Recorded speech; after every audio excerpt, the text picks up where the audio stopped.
Hello, everyone. Hello, welcome. My name is Dimitris Krallis. I'm the director of the Stavros Niarchos Foundation Center for Hellenic Studies, and I'm really pleased to have you here at SFU's Seagull building, situated on the unceded tradition. Ναι. Το μικρόφωνο δεν. Situated on the unceded traditional territories of the Squamish, Tsleil-Waututh, and Musqueam nations. We're gathered here on the occasion of the 9th annual Edward and Emily McQueenie Memorial Lecture, which brings to us Dr. Angeliki Dimitriadi for a talk that is all the more topical at the moment when we're clearly faced with an ominous paradigm shift in our so-called open societies. I will, however, leave our speaker's introduction to my colleague, Dr. James Horncastle, and focus here on the occasion for this talk. The Edward and Emily McQueenie Memorial Lecture was established in 2017 to honor the memory of two longtime friends and supporters of Hellenic Studies at Simon Fraser University. These lectures are already approaching the 10-year mark and are devoted to contemporary issues of global interest. This aspect of the lecture series, its commitment to a global vision, is in line with Ted McQueenie and his life and career. As one of the foremost experts on the Canadian Constitution, Edward McQueenie lived, in a manner of speaking, a life on two planes. On the one hand, he felt at ease in academia, having held professorships at Yale, the Sorbonne, Toronto, McGill, and Simon Fraser University.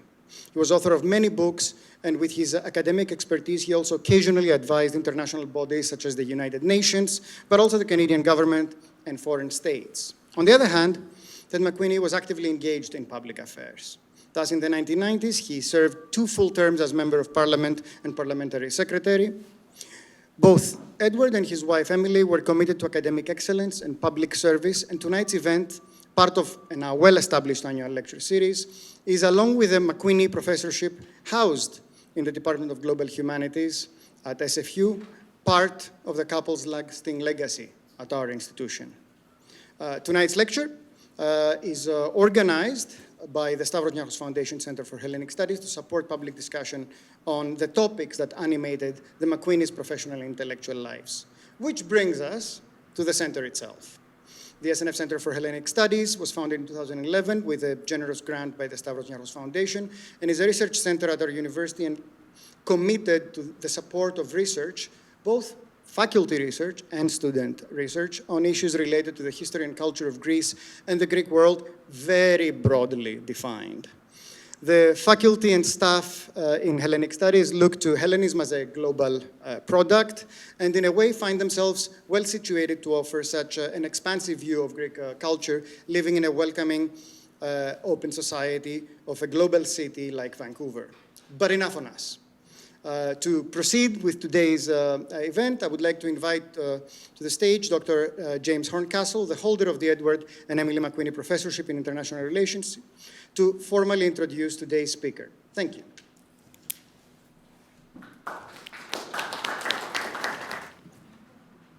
Dear friends of Hellenic Studies, friends of Greece, its culture, and its history.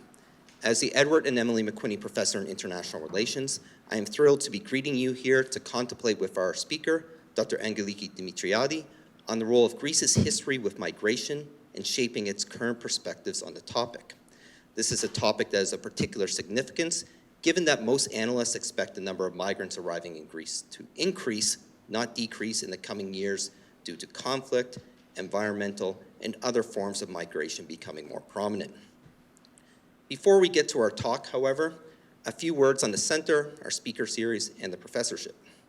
Now, for those of you who have been with us and have followed the activities of the SNF Center for Hellenic Studies for 14 years of its existence, you will know that this topic is one that is very much of interest to our community of Hellenists and our broader audiences. We have sought to advance knowledge on this topic and Hellenism more broadly through 2 avenues.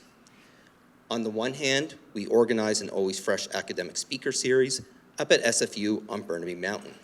This series is mostly attended by colleagues and students, though I must say that we are open to the broader community and have been more widely followed with the advent of Zoom during the pandemic. Our seminars are buttressed by select wider audience events, such as the one we are all attending here today.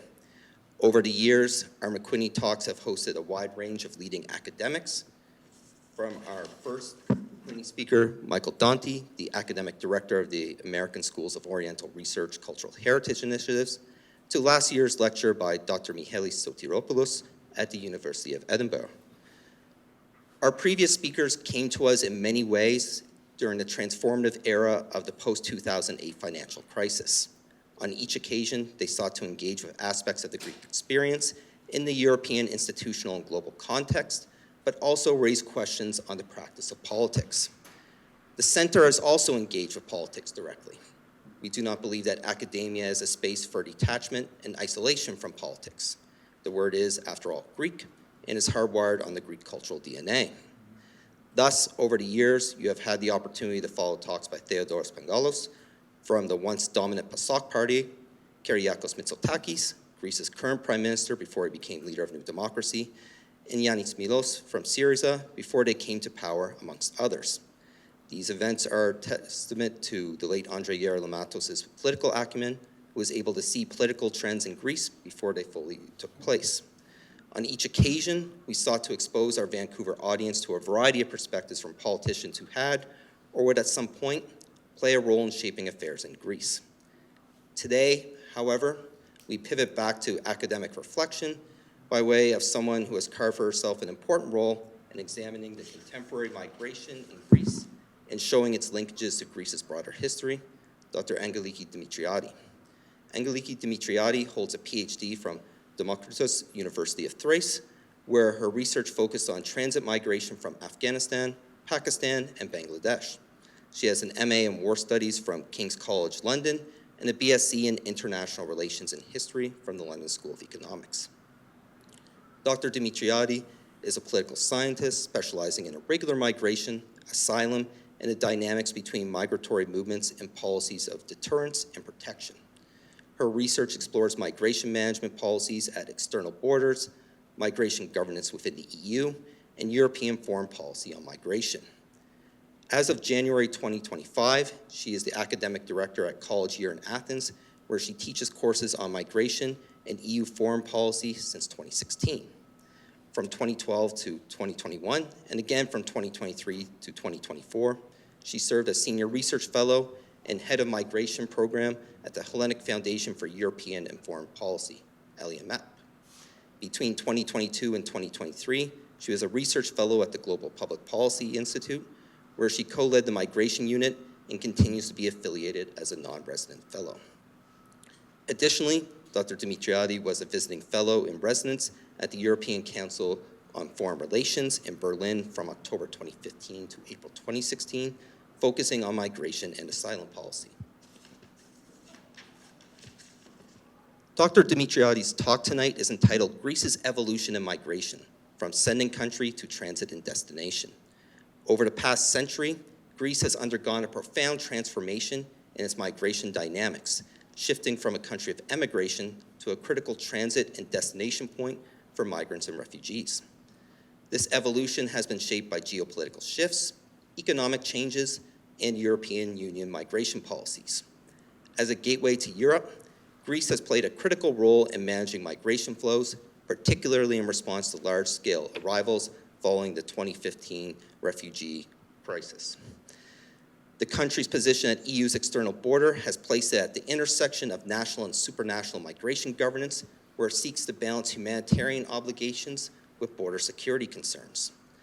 The lecture tonight explores Greece's evolving migration landscape and critically reflects on the role of the past in shaping the present, from emigration to transit and destination, and how otherness and security have shaped Greece's response to its changing role in the migration journey. Now, if you can all join me in welcoming Dr. Dimitriadi to the stage for her talk. Thank you.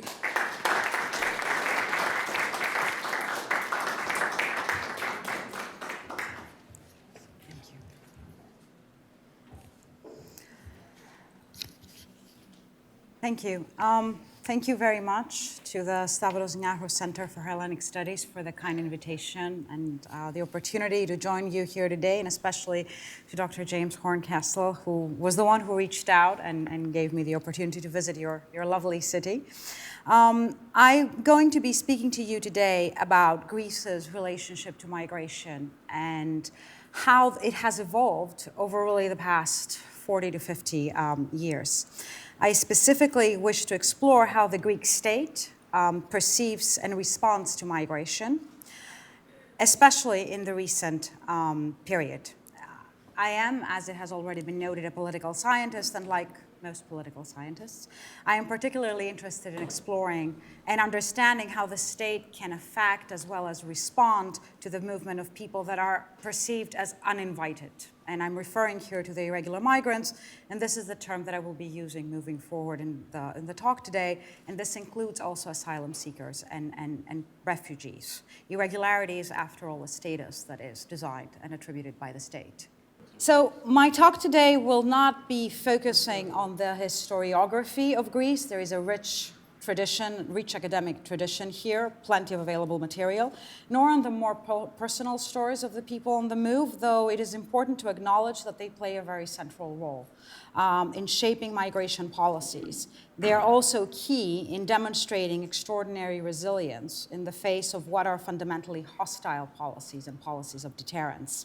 Instead, I am choosing to focus on how the Greek state has approached migration from the early period to this day, with an emphasis on the arrival, transit, and eventual settlement of foreigners. And I would like to argue that despite the multiple changes that have taken place in the last 40 years, there is a surprising continuity in the perception that is exhibited from the Greek state, as well as in the policies that have been applied in the last 4 decades. And they are, to a very large extent, informed by the narrative that has developed in Greece around migration and Greek emigration specifically in the early period. But before I get into the nitty-gritty, allow me to explain for a minute why I think Greece is a fascinating case study to look at. And I say this, well, not because I've spent a decade working on it, although that would be a good enough reason, I guess, but also because it's still a country that is relatively unexamined in the academic literature of migration. The focus has shifted only very recently. Yet Greece is a case study in how states can both fall victims to their geography, but also utilize it, or at least attempt to utilize it, for their own benefit.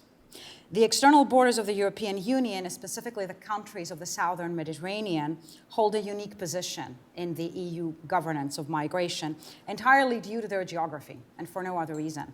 From Spain to Cyprus, the shared space that unfolds between the north and the south constructs patterns of mobility that in some cases can be traced back centuries. Mediterranean is, after all, a space of migration and mobility. There are different histories of migration, different traditions of mobility, as well as different responses in the contemporary context. In the case of Greece, the expectation from the very early days of it joining the European Union was that it would act as Europe's shield. In other words, that it was there to protect the Schengen space and everything that the Schengen space entails, and that it would do so while at the same time upholding EU legal standards and obligations regarding access to asylum as well as treatment of migrants. It was asked to walk a very tightrope. And Greece opted not only for deterrence of arrivals that realistically are extremely difficult to achieve in a country that has extensive maritime borders, but it also sought to facilitate transitory movement rather than settlement as a key policy approach and response to its very geography. And I will be returning to this point later on in my talk. A second reason why Greece is a fascinating study is because although it was neglected really, I would say, until 2015, when the so-called refugee crisis results in the researchers discovering the existence of the country in the migration map, yet it held already a significant place in the stories of thousands of individuals that had migrated to the country since the early 90s.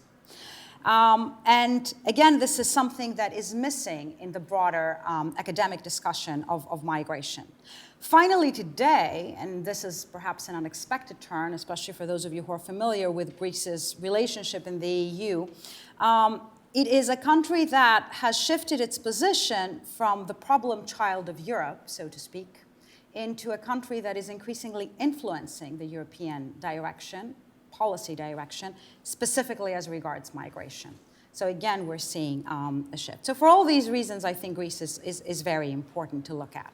I'm going to begin with a brief historical overview, and I wish to draw some links between the past and the present, identify the key elements that shape today's state responses to arrivals, and then I will explore more in depth how Greece transforms first as a destination country, and then in response, it adopted policies that render it a transit country and the implications this has as regards the settlement and integration of migrants. I will then zoom in on the 2015 refugee crisis, so to speak, examining both the Greek responses and the implications this has for the EU before concluding with the current dilemmas and challenges the country is facing. But as I said, allow me to begin by reflecting a little bit first on the past, mainly because it is crucial in shaping the present. And this is the reason why I'm just supposing these two images here for you. One of the Greeks arriving on Ellis Island, it's a very familiar picture. The second of the Greek fence, the updated version of the Greek fence that is currently in place on the land border of Evers. Why am I putting these two pictures together? Because interestingly enough, part of what plays out in the very early period of Greek emigration seems to shape or affect the narrative and, as a result, the policies in the current context. So the deterrence that we're seeing playing out today at the external borders. And I will explain what I mean by this. There are four elements that I'm specifically interested in, and for me, they come together and construct a very specific narrative around migration. The first is the myth of the good migrant. The second is the negative perceptions around migration. The third is migration as a strategy for survival. And the fourth is the absence of colonial networks and the lack of colonial history that Greece has. And all these come together and shape how the Greek state understood and continues to an extent to approach migration today. Migration is not only a part of the national narrative, it is, I would say, a core element of Greek identity. Most households can identify at least one family member who left in the 40s, 50s, 60s, or even 70s. In my own family alone, 6 of my grandparents, male members, left for the United States in the late 1940s, and they never returned to Greece. I grew up receiving postcards from the US, eagerly awaiting visits from uncles and aunts that sometimes showed up with nice gifts. My mother remembers them exchanging greeting cards, correspondence about news, family photos depicting important events, and sending items and clothes that weren't available to Greece at the time. We are just one of hundreds of thousands of families back in Greece for whom migration is deeply woven into our family history and narrative. I would also suggest that I am probably the last generation in Greece that grew up hearing about Greek emigration, but never about migrants arriving to Greece. The Greece of the past 20 years is very different from the one I grew up in. And the Greece that I grew up in did not have foreigners in it, with very few exceptions. What we knew, what we heard as part of the national narrative was of Greek immigration and stories of success. The dominant national narrative centered on migrant success stories, whether in business, science, or academia. By the way, this is still prominent today. We saw this with a new wave of immigration during the financial crisis. Failure was rarely part of the popular storytelling. That's not to say it didn't happen, it simply wasn't discussed. And all migration histories incorporate elements of success, but in the case of Greece, individual migration stories were woven into the national myth of Greek distinctiveness. The Greeks succeeded wherever they went, and this perception remains to this day. They were, in other words, the good migrants. And this is something that we see referenced today by politicians when they speak about migration. They often say where the Greeks went, they succeeded, they were good, but the newcomers that arrive are not like the Greeks that went abroad. So they do this contrast in their narrative. How the Greeks got there was never necessarily discussed publicly. I would also say sometimes within the families. Whether they were documented or not was usually omitted from the narrative. They simply appeared in the new countries, and they succeeded. So illegality, a term that is widely used in Greece today to describe undocumented arrivals, was rarely applied to the Greek emigrants, despite the fact that I know for a fact that in my my own family, everybody that left actually left undocumented. 2 of the family members were deported twice from the United States to Greece. And I would posit that the omission of how the journeys took place is not accidental. It built into the myth of the good migrant alongside the exceptional success. And the good migrant contributes to the society that welcomes him or her. The good migrant is useful, the good migrant is productive, and this approach is in turn applied and contrasted also with the new arrivals in Greece today. The distinction between legal and illegal is something that we see deployed continuously in the public and policy discourse for those who enter and document the country, irrespective of why they do so, whether it is to seek asylum, whether it is because there is no other option of entering the country. They are measured to an extent by their usefulness, the same way that Greek emigrants are measured or perceived to be measured by their usefulness. And like them, they are seen as useful only when they are productive. And I will return to this point towards the end of my talk. Migration in the Greek historiographic tradition was not framed as a voluntary choice, which is another interesting point, but rather as a necessity driven by circumstances. It was, in other words, not a positive phenomenon. And that's something that remains to this day. We don't talk of the people that left, even now during the financial crisis, as something that we're proud of. It's a necessity. It's also a resilience strategy. But it's also something that ideally should have been avoided. They should have been able to stay at home in the country. Greeks left to go abroad because they adapted and they survived. The acknowledgement that there are factors that force movement, and it goes beyond wars and conflicts, we can be talking about economic forces, is embedded actually in the national understanding of mobility. And it's interesting because today, even those who oppose migration from nationalist or far-right parties, they very often acknowledge, actually, the necessity driving refugee movement or even economic migration to Greece. However, they will also highlight how it is not Greece's responsibility to function as a destination, as a host country. And they will go back to the narrative of the good migrant to argue that where Greeks went, success and prosperity followed. This is not the case with the newcomers in the country. And this is a narrative that we saw very much in 2015 with the so-called refugee crisis, where you would hear very often that the best migrants went to Germany, the productive ones, the useful ones. Greece ended up receiving the poor, the less useful, the ones that would end up staying without necessarily being productive members of society. Finally, unlike other countries in Europe, Greece is not a former colonial power, and this is something that we're all familiar with. The interaction with the other was to a large extent a byproduct of colonialism in countries like Spain, Britain, Belgium, Netherlands, even Germany in the more recent context. Greece, in contrast, did not function as a receiving country for migrants really until the 90s. The national identity of the modern Greek nation state develops from a narrative of resilience from the Ottoman occupation, and of racial, religious, and linguistic homogeneity, a narrative that the presence of the other disrupts, which is why Greece never subscribed to multiculturalism. And as you will see later on, it flat out rejected the notion of multiculturalism. The understanding of migration as a disruptive force to the homogeneity of the nation state continues to this day, challenging the notion of who is or can be considered Greek. In other words, it impacts inclusion, integration, and viable prospects of settlement. So all the above can partly explain why when Greece experienced large-scale migration in the 90s, something that other European countries had already faced, it struggled to process the shift from being a country of immigration to one of immigration. It was largely absent from the national memory with the exception of the arrival of the refugees in 1923 after the Asia Minor catastrophe.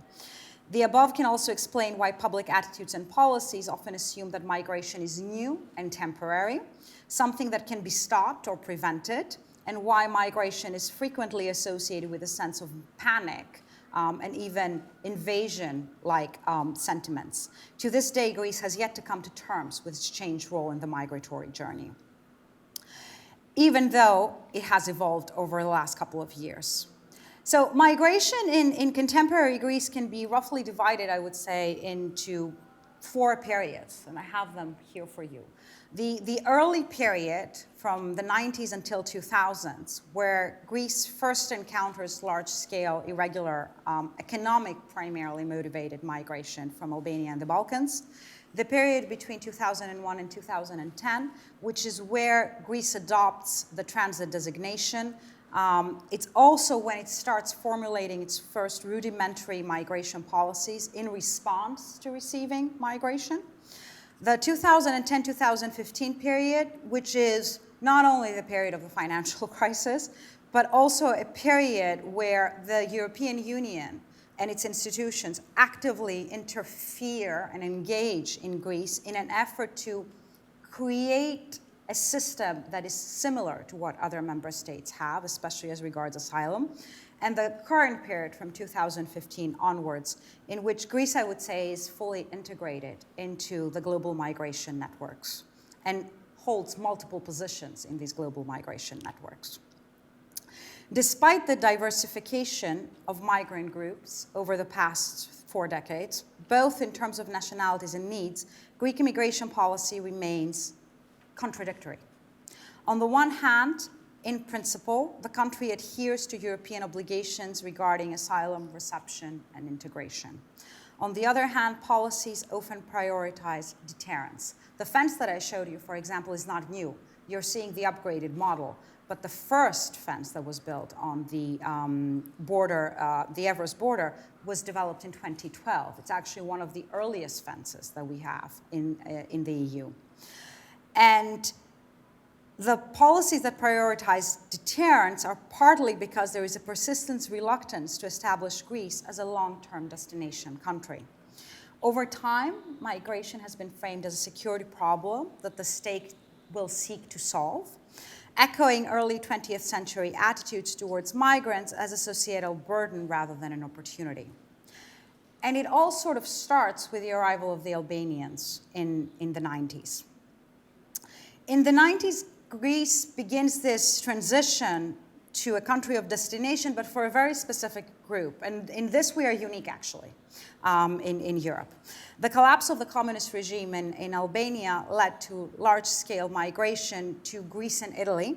Greece's proximity, familiarity, and growing informal economy, which was bolstered at the time by various EU support packages, made it a key destination.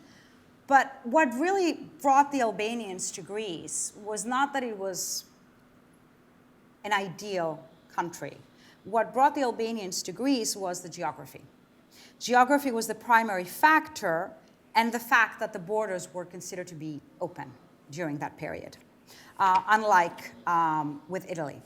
A second decisive factor in Greece's migration trajectory was its accession to the European Union.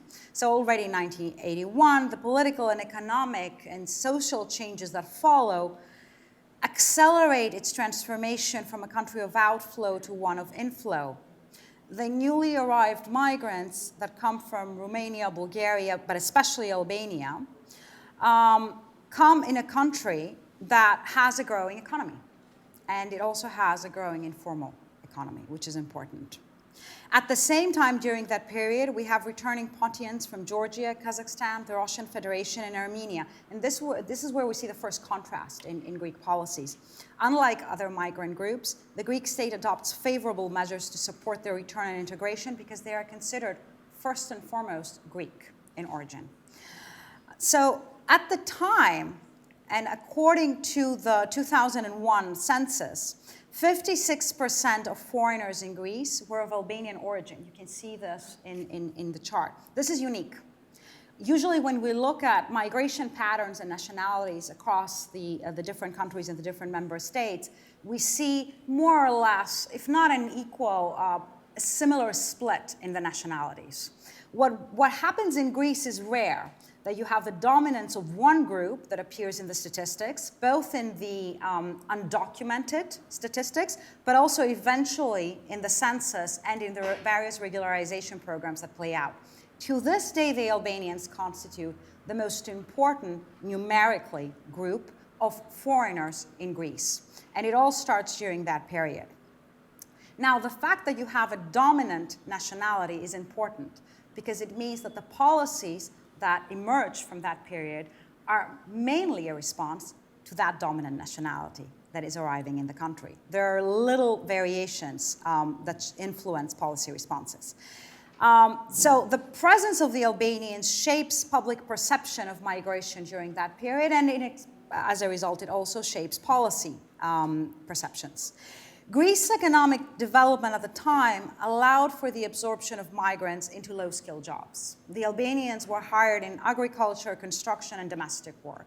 These are also the three big sectors in the informal economy. Migration legislation, however, was outdated. To be quite frank, it didn't exist. The only law that we had in place at the time had been passed in 1929, and it had been passed to address Greek emigration, predominantly to the United States, Canada, and Germany, and it was inadequate to address the realities of contemporary mobility. At the same time, the absence of an updated legal framework is evidence that Greece had no need for it up to that point because, well, foreigners were not really coming to Greece. With the arrival of the Albanians, the Greek state is forced to respond to irregular migration for the first time. In 1991, it passes the first law. Those of you who are familiar with the legal framework in Greece know that we like very long titles. The law was titled Entry, Exit, Residence, Work, Deportation of Foreigners, Procedure for the Recognition of Foreign Refugees, and Other Provisions. The title actually gives you a sense of how the Greek state categorizes, bundles together completely different categories and aspects of migration. Its emphasis was to prevent irregular migration, and it criminalized undocumented presence in Greece. The problem was that everybody that arrived in Greece during that period was undocumented because there was no legal framework to arrive to the country. So already in 1991, the Greek state did not perceive migration as a positive phenomenon and was not very keen on the arrival of the Albanians. Public discourse increasingly linked migration to crime. It created what we call in sociology a moral panic. TV reports at the time highlighted crimes committed by Albanians. They would first stress that they were Albanian migrants, and then they would talk about the crime, and claimed immigration led to increasing crime rates, even though later on data would show that that was not the case. In the media, Albanians were always the ones that robbed, ruined, and destroyed property. Between 1991 and 1999, the Greek state is estimated to have deported to Albania 1,820,000 Albanians. If you think about it, that is an insane number of deportations. The overwhelming number of them returned to Greece irregularly within the space of a few days or weeks. And that's because you could simply just cross the border on foot. At the same time, their lack of status, the fact that they were undocumented, rendered them vulnerable, but it also made them useful because they were exploitable.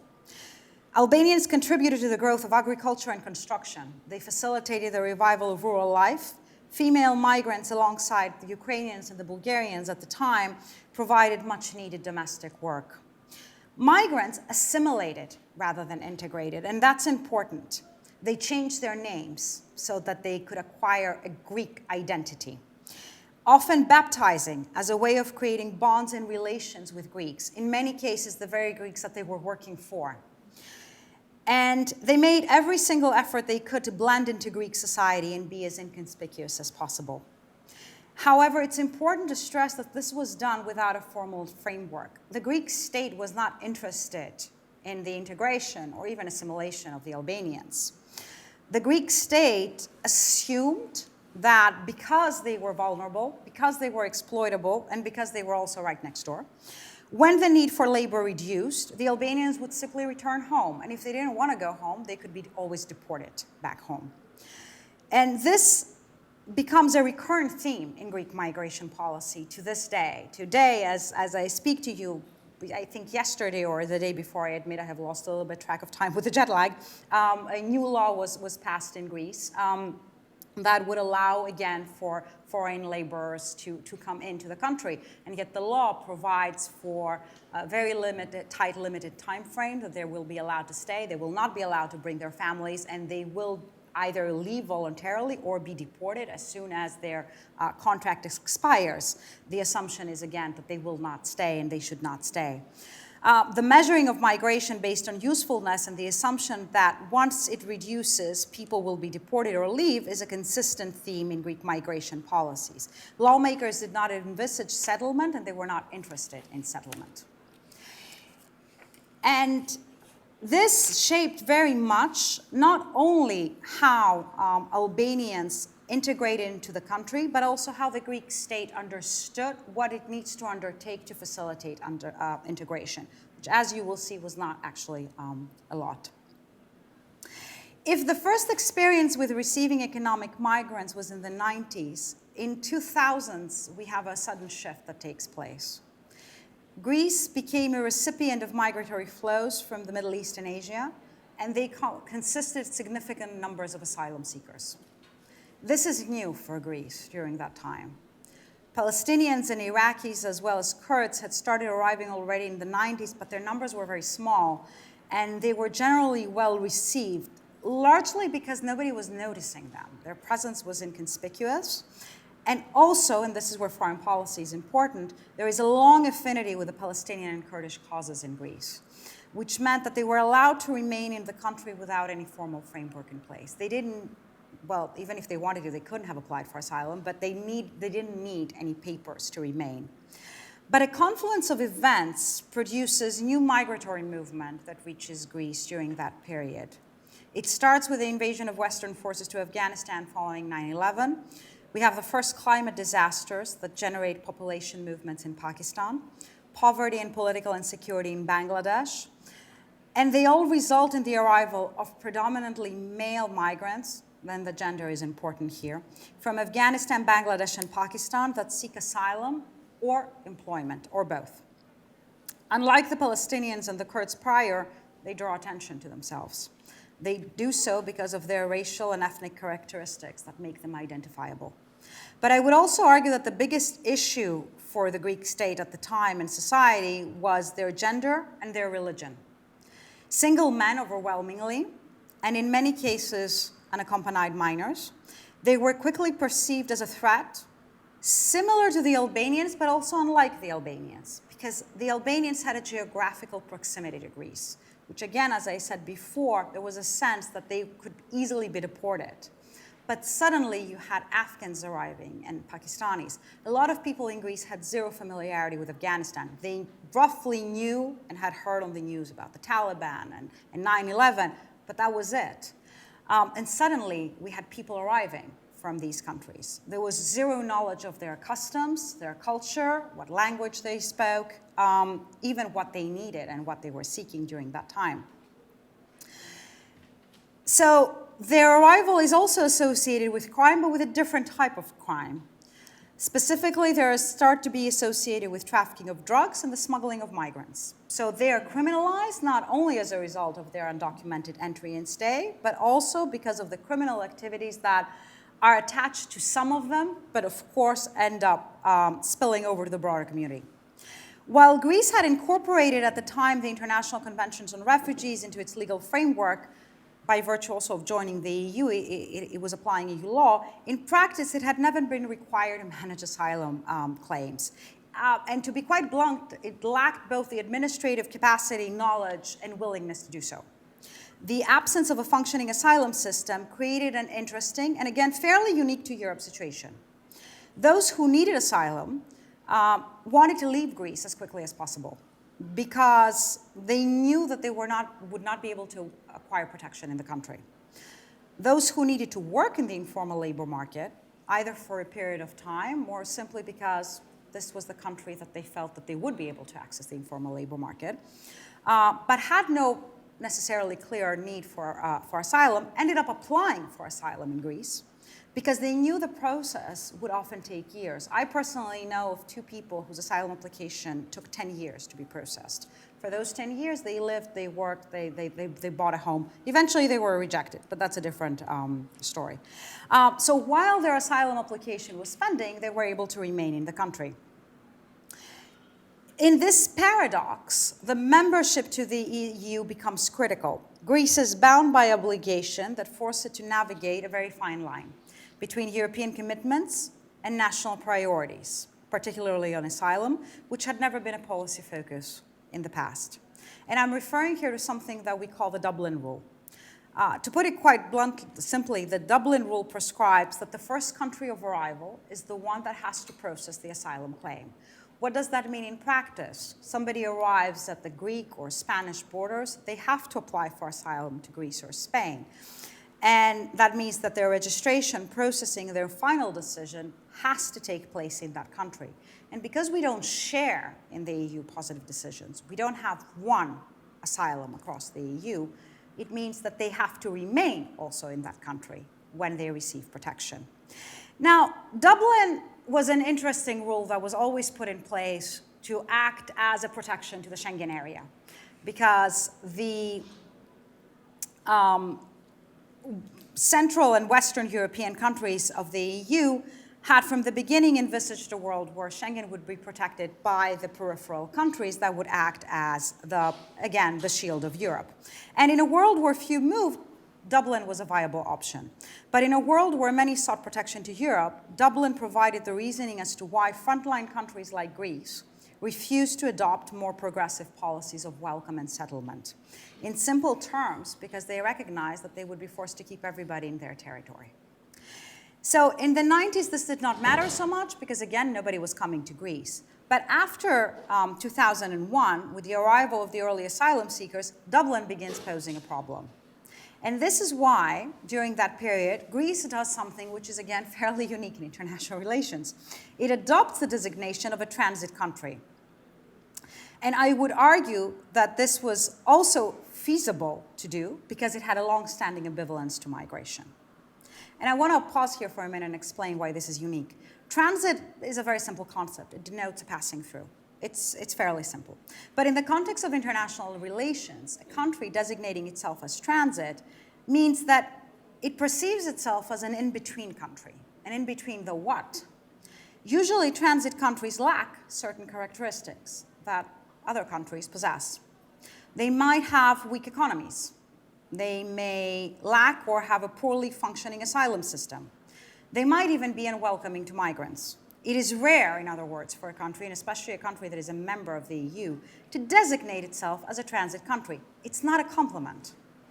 And yet Greece did just that already from the early 2000s, largely in an effort to indicate to its EU partners that not only was it not a final destination, but by extension, that it was not the country that attracted mobility to Europe. Instead, it was the EU partners that were the pull factor. And this is an argument that remains dominant to this day, despite the fact that Greece's position in the migratory journey has evolved. And this is why I said to you in the beginning that Greece is an interesting case study in understanding how geography can also be leveraged in a way that serves national interests. The state's reluctance to see itself as potentially a destination is a result of multiple factors: the historically negative perception of migration, the unfamiliarity with multiculturalism that at the time was becoming the raison d'etre in EU countries like Germany and the Netherlands. Greece, in contrast, wished to avoid multiculturalism, and preventing settlement and encouraging transit was a way of achieving that. So how does a state actually prevent multiculturalism? I would say by focusing on selective integration and by utilizing bureaucracy as a powerful tool that restricts settlement. And it comes back to who can be Greek. According to the National Population Census of 2011, there were around 900,000 migrants living in Greece at the time. As I said to you, most were from Albania. We also had migrants from Asian countries. But despite a fairly large number of migrants, the issuing of long-term residence permits was the only available integration policy, while the bureaucratic obstacles to applying or renewing them were manifold and acted as a demotivational factor. But by 2010, the second generation of migrant children is being born in Greece, and they have no legal status. The issue of citizenship becomes a major political debate. So in 2010, Ragoussis' law is passed, and it grants citizenship, while it stayed in place, to roughly 13,000 children. Ragoussis' law was unique. It attempted to address the lack of legal status for the second generation by introducing provisions for granting Greek citizenship to second-generation migrants and extending voting rights to legal residents of non-EU member states. The citizenship law prescribed that those who had been born to immigrant parents legally living in Greece for at least 5 years could be granted Greek citizenship, provided that they had attended school for a minimum of 6 years. So it it linked education to citizenship.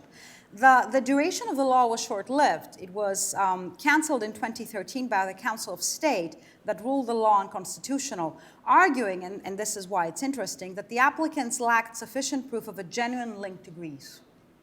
And a constitutional amendment would be required for extending voting rights. Assimilation, according to the Council of State, should have been the focus of the law.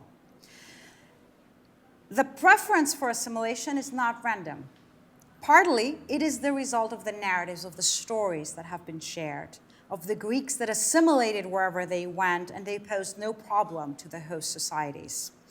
It is also an effort to maintain the homogeneity of the nation state, which the arrival of the other disrupts. And it has to do with the othering that shapes migration policy. Greek migration discourse has long drawn a distinction between those who are wanted and unwanted. Albanians in the 90s were a social and security threat. Muslim migrants from the Middle East and South Asia were categorized as culturally incompatible with Greek identity. And again, their religious element here is what poses a problem. The 2013 integration strategy is the first of its kind in Greece. And it's a very interesting document. And it demonstrates further the state's perception of migration. It references assimilation, and it explicitly rejects multiculturalism, and I'm quoting here, as an anachronistic and non-functional option. And instead it promoted structural integration model based on migrants actively demonstrating their willingness to assimilate. How do you actively demonstrate your willingness to assimilate? It's not just a language test. It's not just the fact that one had to attend the Greek school, or ideally even the Greek university. It was the knowledge of the culture, the adoption of cultural elements. And this remains to this day. The strategy was inspired, in part, by the historical perception of the Greek migrant, but it failed to acknowledge the structural differences between Greek emigration and contemporary migration to Greece. But I would say that this would prove secondary by 2014.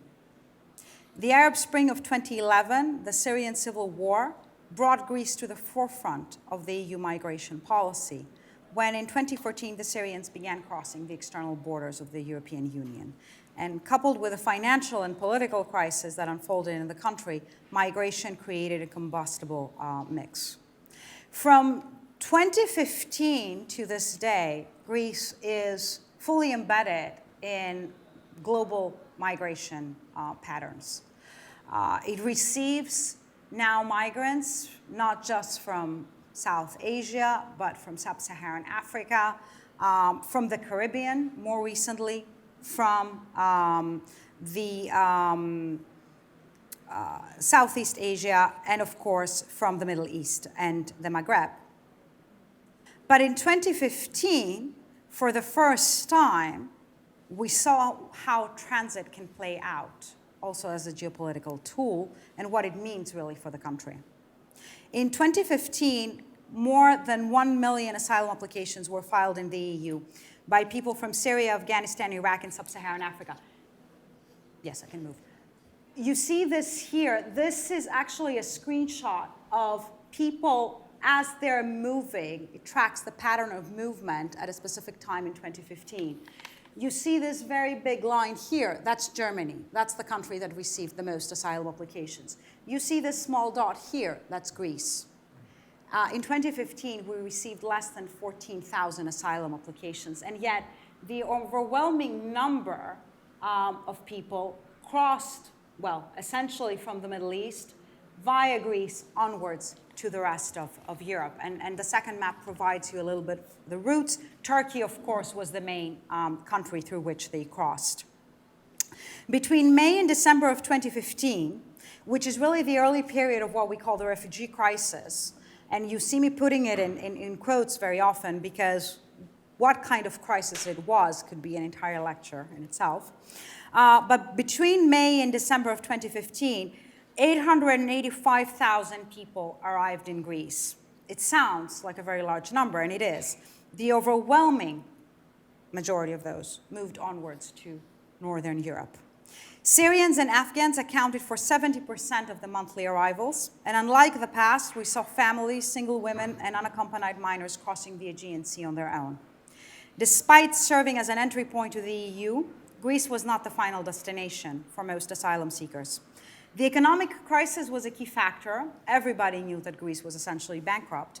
The systematic weaknesses in asylum processing was also known among the migrant networks. Word had gotten out after more than a decade of weakening asylum systems. And it had reinforced the perception that Greece was a transit country rather than a destination. So in that sense, Greece's decade-long attempt to be unattractive to people on the move was finally paying off. Nobody wanted to stay. The 2015 refugee crisis exposed both the structural weaknesses of Greece's migration policies, because these are structural weaknesses, and the broader failures also of the European asylum system. Again, if we didn't have Dublin, maybe we would never have this conscious policy of transit. The Eastern Mediterranean migration route became a focal point for European political intervention, not only because of the volume and speed of arrivals, but also because of what was playing out at Greece's external borders. While the initial response of the Greek state was grounded on hospitality, if any of you were keeping up with the news at the time, the government evoked the ancient Greek tradition of hospitality in saying that it would not only rescue those coming by the sea, but it would also essentially open the door and allow them a warm welcome into Greece. That warm welcome, of course, included also later on waving them through to the other EU member states. Transit, alongside hospitality, became a strategic tool in Greece's negotiations in the EU. Greece presented itself as a country battling with its creditors, which it was, with a collapsed economy, which we had, which meant that it was unable to offer holistic protection to those in need. It's interesting because what was put forth was the inability, rather the inability coupled with the unwillingness. Transit was a strategy of adaptation, not only now to the restrictive Dublin framework I mentioned earlier, but also to what was perceived, and partly correctly, as a problematic European response that lacked solidarity with frontline countries. People were allowed to be waved through to the rest of the EU. Greece sought to leverage migration to extract concessions from Brussels. And this is the first time that we see migration used as an instrument, as a tool of diplomacy within the EU. Eventually, we would see it also by third countries towards the EU. Tsourapa's work highlights how Greece strategically used its geographical role as a frontline state to influence financial and political negotiations. The management of migration flows became a point of leverage, with Greek policymakers at times facilitating transit to Northern Europe, and at other times threatening to do so, to pressure EU partners into greater financial commitments and debt relief negotiations. So this instrumentalization of migration, where policy decisions are not solely driven by security concerns, but also by broader geopolitical and economic interests, is something that we see for the first time in the EU framework. But by 2016, social tensions, particularly on the islands of the Northeast Aegean, led the Greek state to not only maintain the transit policy, but also to readopt narratives from the earlier decade. Hospitality was no more. Instead, migration was again a burden on society, mainly financial, but also a destabilizing factor. The utilization of migrants as a pressure tool succeeded partially. On the one hand, Greece received the largest financial contribution to address the humanitarian influx than any member state in the history of the EU. The lack of reception and ability to process asylum claims meant that most fled as quickly as possible to other countries. In total, since 2015, Greece has benefited from more than 3 billion of EU support. That is a lot of money. The lack of reception and asylum produced transitory movement, and by 2018, UNHCR estimated that only 65,000 refugees approximately remained in Greece from the 2015-2016 influx. Everybody else had gone primarily to Germany, some to Sweden, and other EU member states. And again, this reinforced the narrative that Greece was a stopover, a transit country, rather than a destination. But we also have other events that affect Greek policy. The terrorist attacks in Paris on November 2015 renders the policy of transit, one would imagine at least, unattainable, as EU member states began closing down their borders and pushing for stronger security-oriented policies at the external borders, which did in part reduce the numbers of arrivals in the end. What we have playing out from 2016 until today is an interesting mixture where Greece is prioritizing not only the reduction in arrivals and deterrence, but also transit. So it has managed somehow to combine these two. But we are also seeing the country transforming into a testing ground for various EU migration control mechanisms that are not entirely unwelcomed. Or to put it more accurately, even if they are unwelcomed, Greece is again developing policies that try to sidestep them. Increased external funding aimed at bolstering border security and pressuring Greece to improve asylum reception conditions is one aspect. But it also produces a dual approach of securitization alongside humanitarian obligations that create tensions that endanger the lives, first and foremost, of those who seek to cross the border. Since 2019, the closure of borders during the COVID-19 pandemic, the political changes across various member states, we have the rise of the far-right and populist parties across Europe, the instrumentalization of migration by third countries, Turkey and Belarus, to name a few, have changed how migration is discussed and perceived at the EU level. The EU is now closer to the Greek perspective than ever before. Significant pressure, however, was exercised on Greece to cease the facilitation of transit, and money was also offered in order for Greece to achieve this. I don't think, however, it would be fair to say that the policy of transit has been abandoned. Rather, it is being supplemented by old solutions: detention, deportation, and selective integration. How do we know that the policy of transit has not been abandoned? Well, for one thing, we see it. For another, the member states are telling us so. For example, between 2020 and until 2024, 70,000 refugees in Greece, they had applied for asylum in Greece, went to Germany in violation of the Dublin rules and reapplied for asylum again. And we know this from the German government that consistently asked Greece to actually stop allowing migrants to leave the country. They were forced out due to the absence of any integration measures that would facilitate their stay in the country, for which Greece has actually received funding for. The detention and deportation, and I have here sample pictures for you from the hotspots on the Greek islands, which function as detention but also as pre-removal centers for those who will either not go through the asylum procedure or who will be rejected from the asylum procedure in the end. Detention and deportation are standard pillars of Greek migration policy. Again, remember the Albanians and the more than 1 million deportations. What's different is that it's easy to deport people to a neighboring country than to the other side of the world. Nonetheless, the Greek state has applied both of these policies throughout most migration populations arriving in the country, with few exceptions. It hasn't applied it necessarily successfully, but the aim is not also always to achieve high number of deportations. The aim is to strike fear in the hearts of the communities. The aim is to make migrants afraid to arrive to Greece, to make migrants afraid to remain to Greece, and ideally to have as many of them as possible volunteer to go back to their countries of origin, especially when we're talking about migrants rather than asylum seekers. Selective integration for those who opt to stay or are forced to stay in the country due to absence of options remains ad hoc and again dependent on their usefulness. The state continues to be absent from offering any assistance in learning the language, accessing the labor market, finding housing. NGOs have been hugely influential in this field, and they have been really stepping up a lot, but they have limited capacity.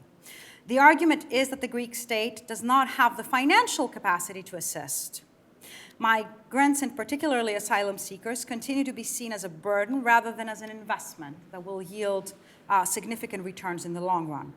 Destitution, absence of legal support, homelessness, and hunger are key characteristics for many of the recognized refugees that are stranded today in Greece, unable to move forward due to the increased border controls, as well as the absence of their own financial capital.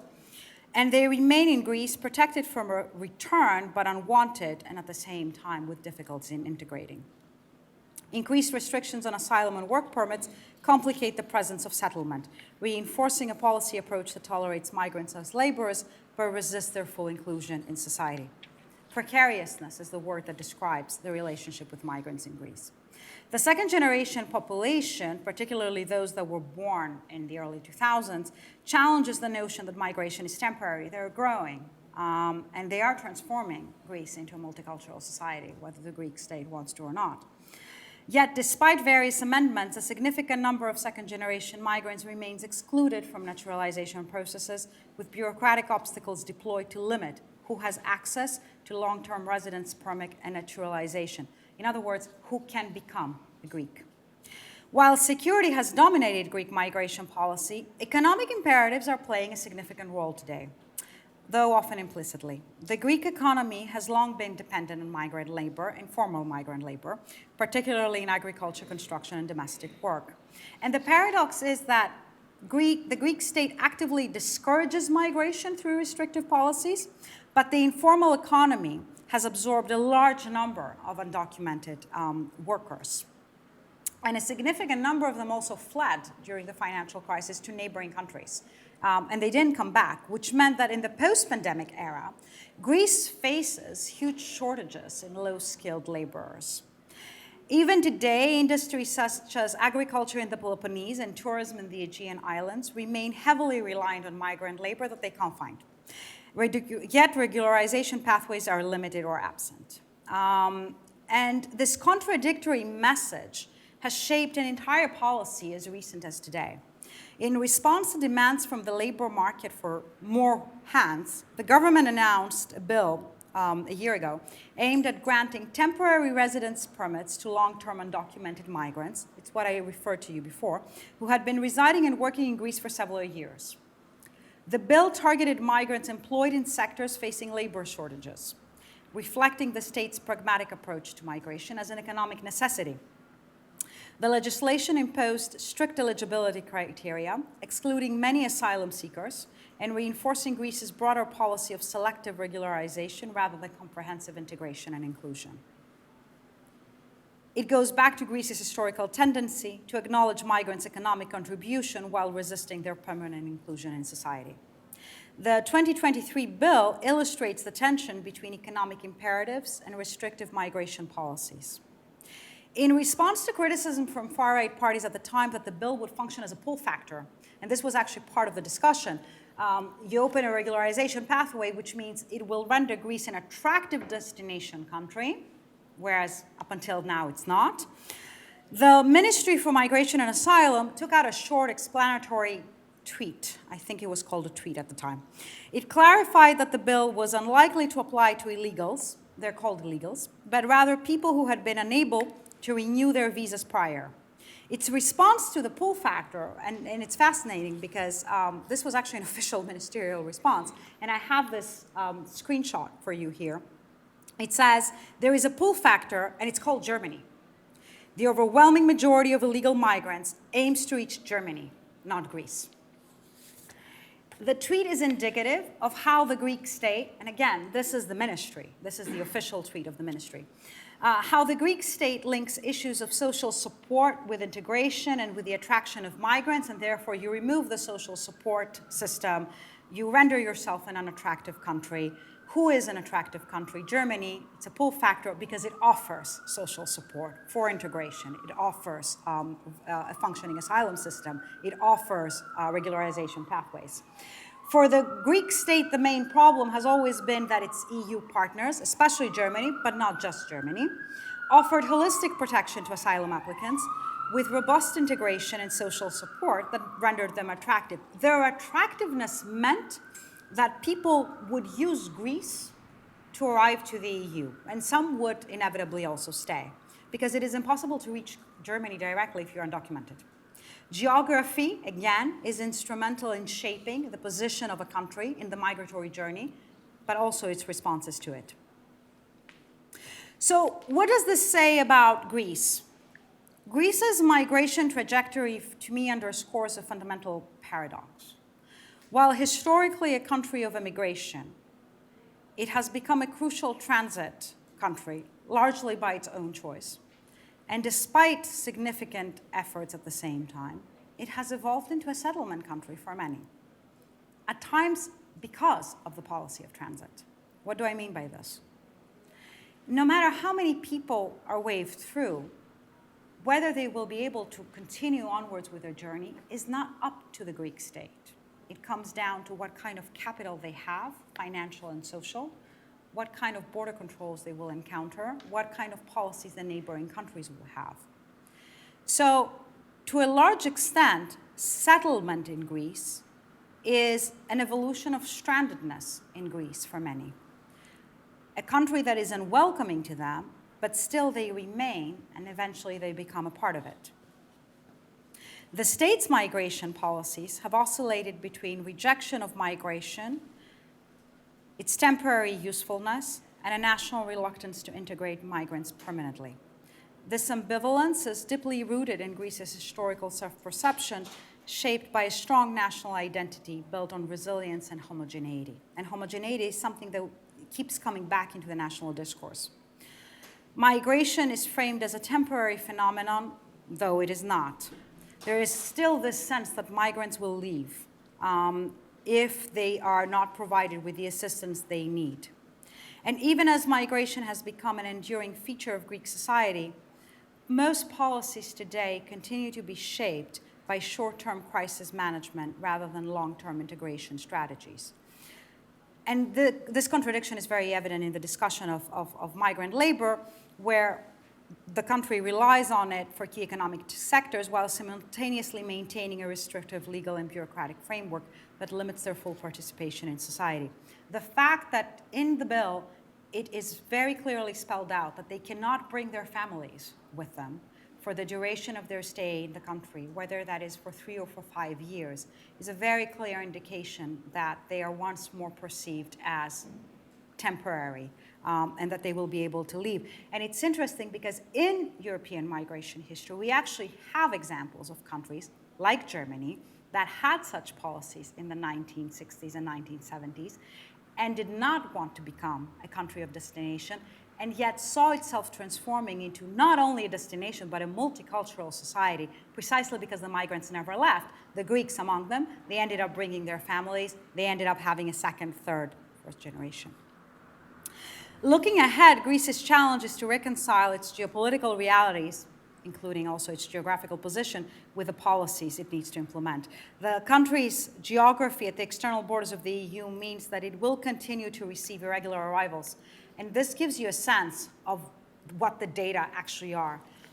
2015 is an outlier, and it has to do with a broader situation in Syria, the Syrian civil war, what was happening in Turkey. But you see that from 2016 onwards, the numbers reduce. Of course, 2020 and 2021 are an exception because it's the COVID pandemic. Nobody was moving. The borders were closed for absolutely everyone.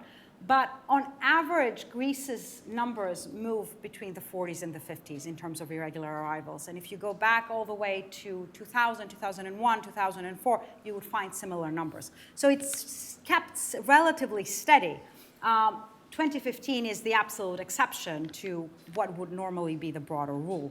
And yet, today, in the discussion of migration, the reference is always 2015.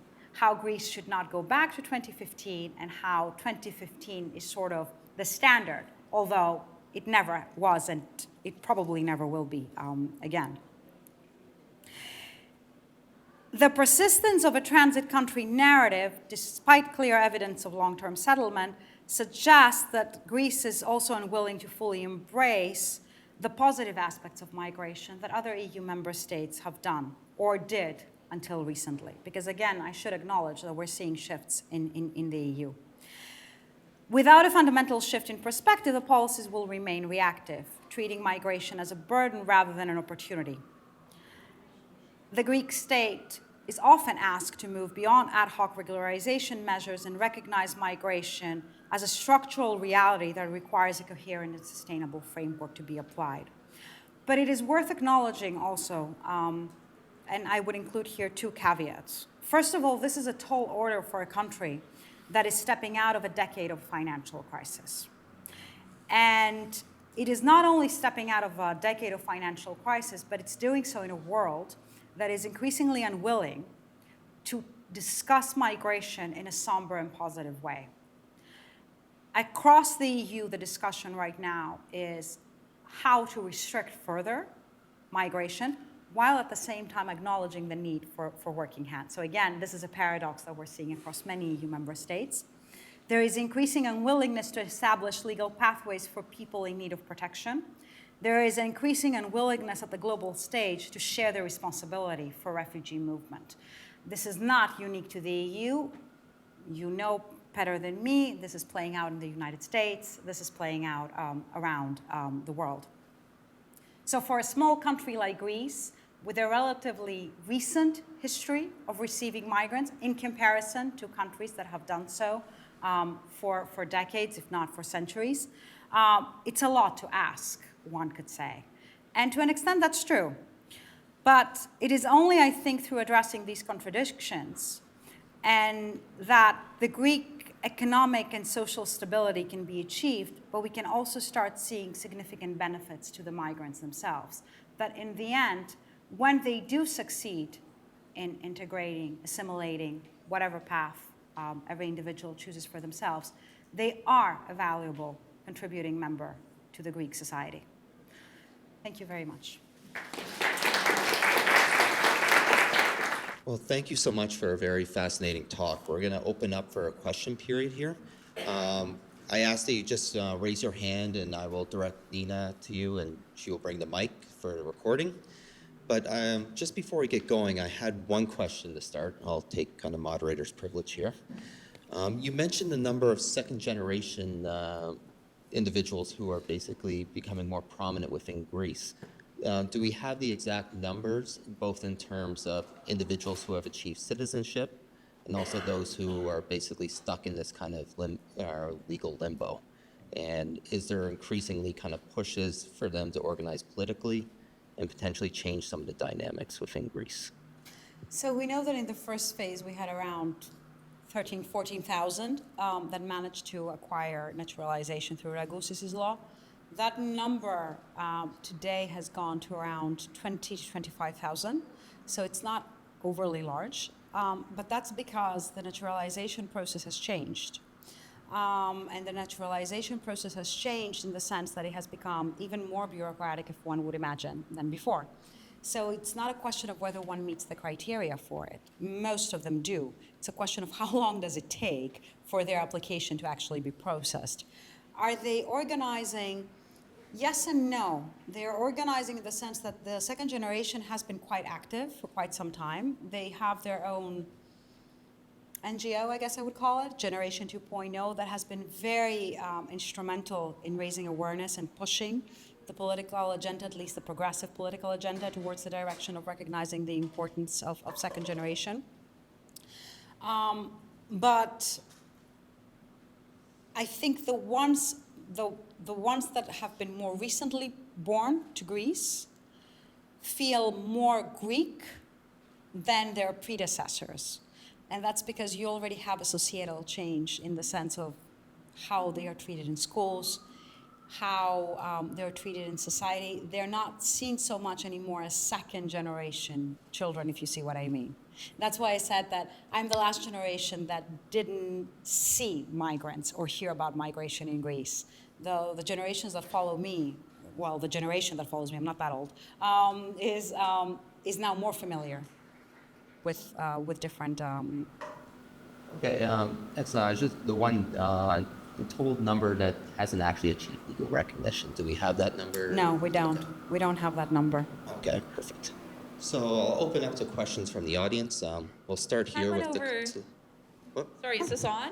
We had one over here who's been waiting. Okay, first, yeah. Yep, perfect. I was wondering if you could discuss the gold visa, because that was a big European issue and I think Portugal has the same. The golden visa is an investment project, right? It started during the financial crisis. It started Greece had it Malta had it, Spain had it, and Portugal had it. Cyprus as well. Cyprus, I think, was the last addition to the list. So the pigs basically had the golden visa, as we were labeled at the time. It is essentially, some call it citizenship by investment. It doesn't get you citizenship. It gets you EU long-term residency. But in many of these countries, if you fulfill a certain time period, then you can apply for citizenship. So in that way, it is an indirect way into the process. And I guess it is also further evidence that there is a selection into who is preferred to enter the country, right? Because as somebody who can participate in the golden visa scheme, it means that you invest, or you invested, because I think they've recently changed it, at a minimum 250,000 euros to buy an apartment or whatever. And if it was a business investment, I think it came down to 1 million euro. So in other words, one had financial capital. Doesn't that gain your housing market? I think a lot of things right now are gaming our housing market. Yes, it was one of the factors that increased a lot, reduced available renting space and increased also prices. And a lot of them just left Greece and went to London or something. You mean investors? Yeah. That I wouldn't be able to tell you.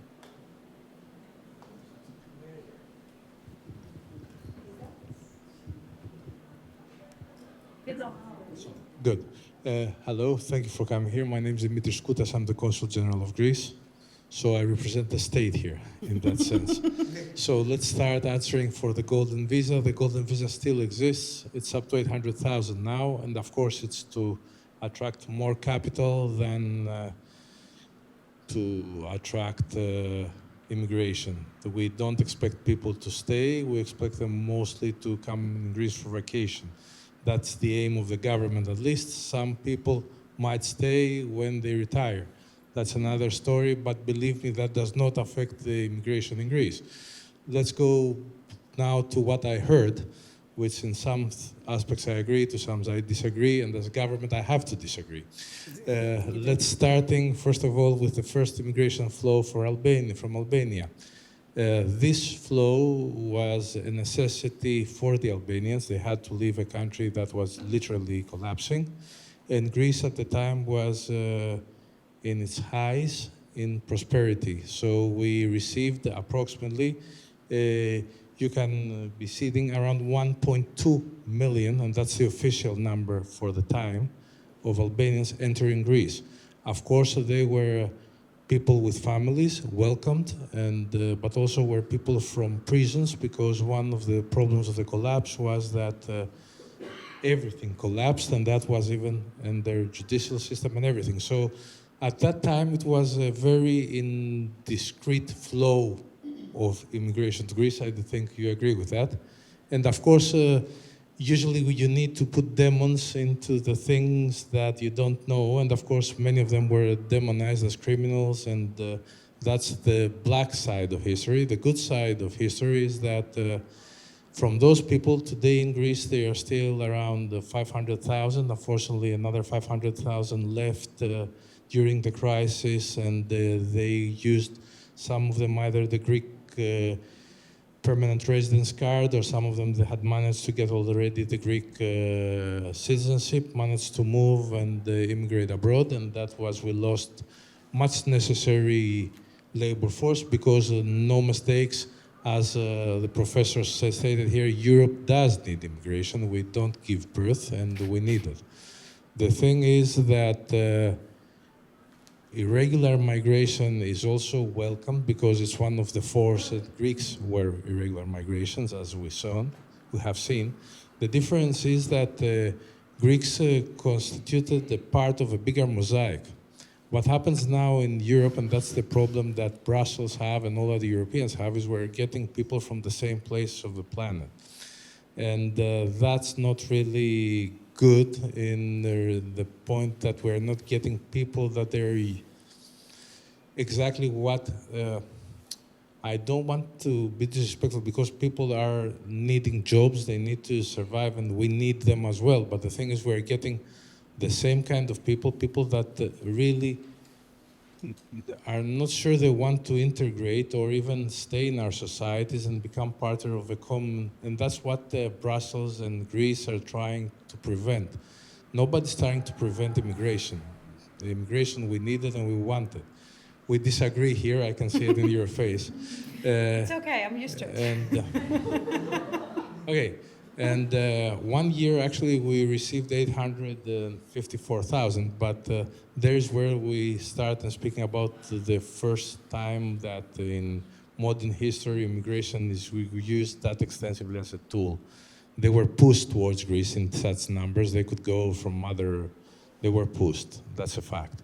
So I will stop here because I don't want to go first, and I would like just to change a verb. You said that Greece benefited 3.12. No, Greece received as aid so we can deal with those 800,000 people that, thank God, we did not let them die. Because at the time we could not afford 815,000 mouths to feed, which they produced zero. So just to make clear, we did not benefit from that money. We received that money as help from our partners with much more money we received, so we survived the crisis. EU is a common family at one point. No. Thank you.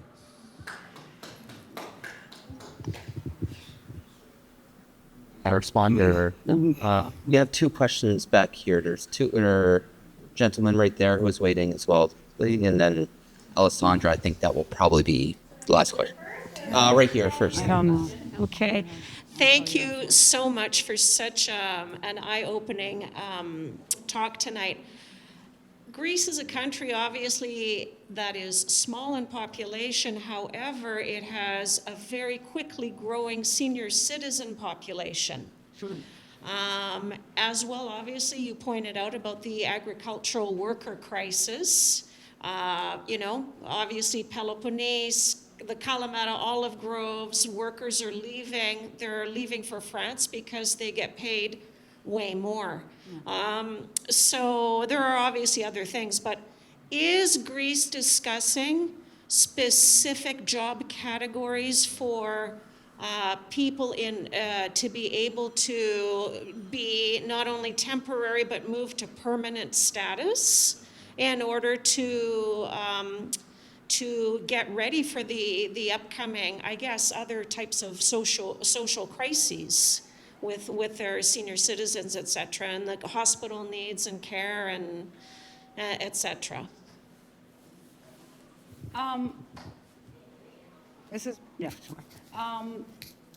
Yes, to an extent. There was the bill that I showed you, which actually tried to not only allow for regularization of people, but part of it was also, what do we call them, bilateral agreements with third countries. Bangladesh was one of these countries. I think there was a recent one also with Egypt, to bring in a certain quota of workers for a period of time.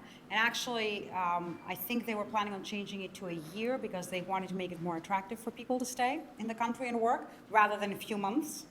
And bring them in and work in the country. But there are a couple of issues with the implementation.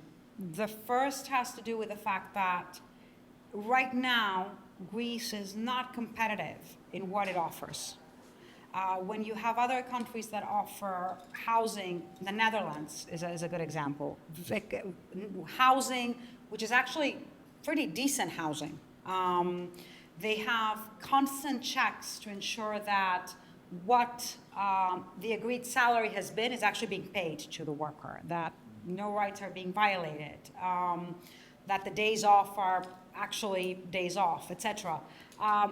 And Greece lacks the capacity. I wouldn't say it only lacks the capacity, it requires also some restructuring in the way that the system is set up, which takes time to be objective about this. It makes it automatically less competitive in the global labor market. So that's one. We also have difficulties with implementation because whether we like it or not, we are a complicated bureaucracy. The Greek state is extremely bureaucratic on everything.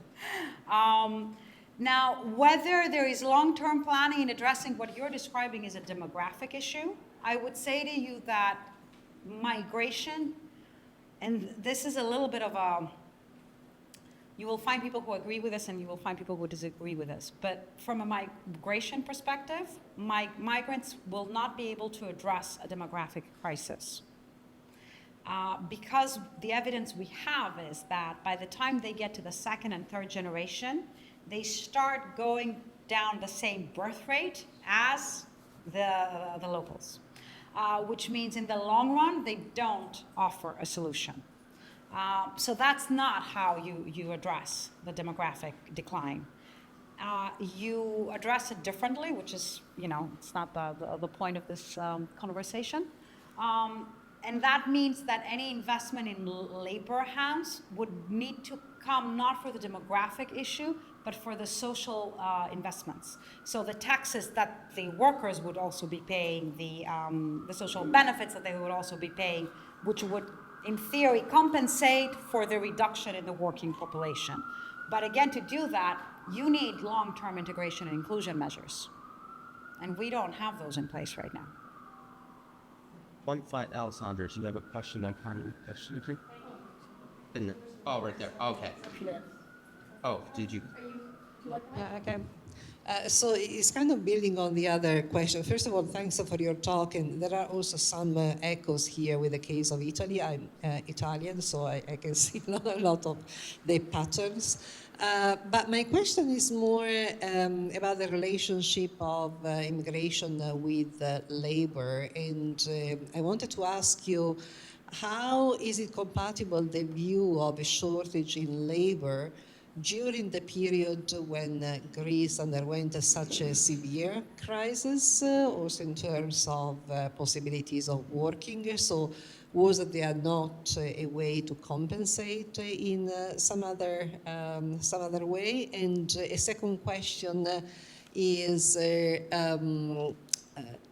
the immigrant population that is willing and able to stay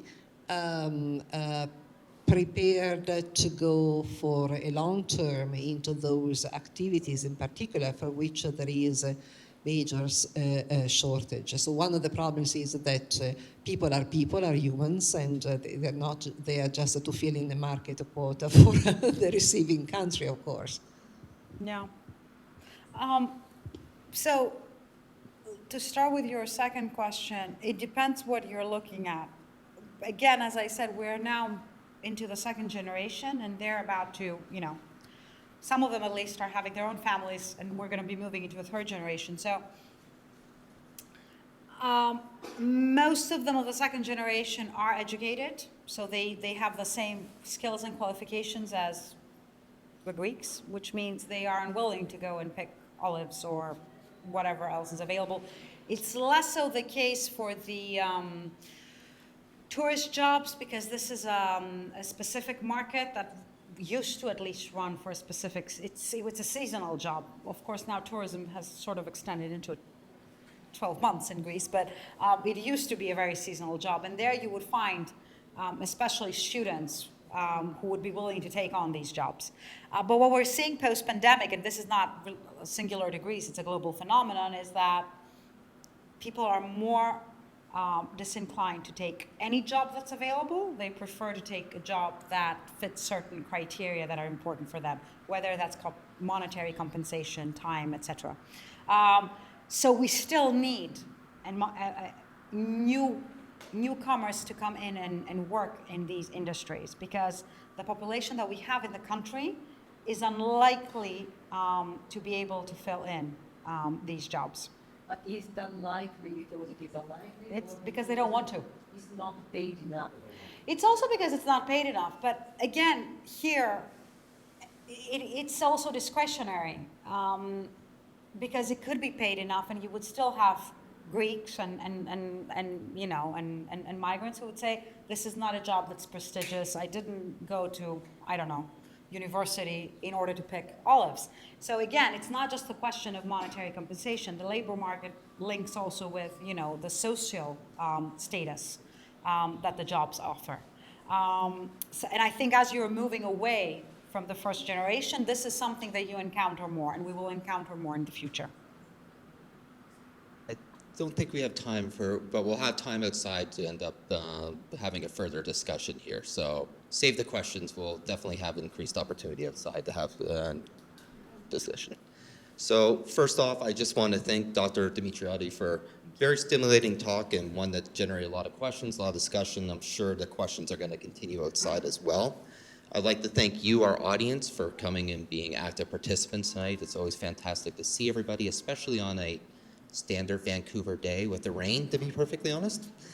So once again, join me in thanking Dr. Dimitriadi, and we will be meeting outside for a brief reception where we can continue the discussion. Thank you now.